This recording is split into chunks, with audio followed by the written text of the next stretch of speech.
Ito naman hong police vlogger na nagpost ng pagbabanta sa social media matapos nga humaaresto si dating Pangulong Duterte.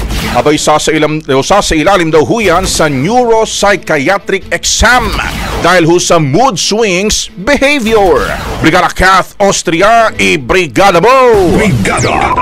Live report! Isa sa ilalim sa neuropsychiatric exam si Patrolman Francis Steve Fontillas na siyang nagpost ng mga pagbabanta sa social media kaugnay ng kaso ni dating Pangulong Rodrigo Duterte sa International Criminal Court. Si Fontillas ay nahaharap sa mga kasong administratibo tulad ng grave misconduct at conduct and becoming of a police officer, bukod pa sa kasong kriminal na inciting to sedition na isinampa sa Quezon City Prosecutor's Office.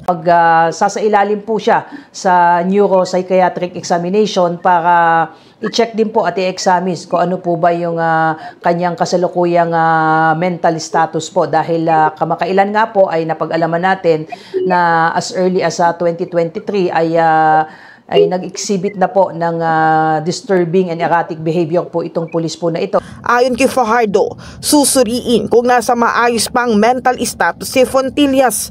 Iniulat din na nag-awal ito mula March 6 hanggang 19 bago muling nag-report sa Quezon City Police District noong March 20 kung saan siya isinailalim sa restrictive custody. Nabatid na may kasaysayan si Fontillas ng erratic at disturbing behavior, kabilang ang pagiging mainiti ng ulo at mood swings, at sumailalim na rin sa medication noong 2023.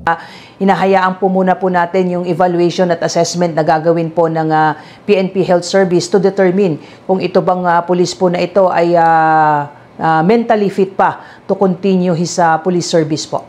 In the heart of changing lives, ako si Brigada Kath Austria ng 105.1 Brigada News of Manila, the Music and News Authority. Rapido! Brigada Balita Nationwide! Ang bahaging ito ay hatid sa atin ng Maxan Mangosteen Santon Coffee. Max Healthy, Max Sarap!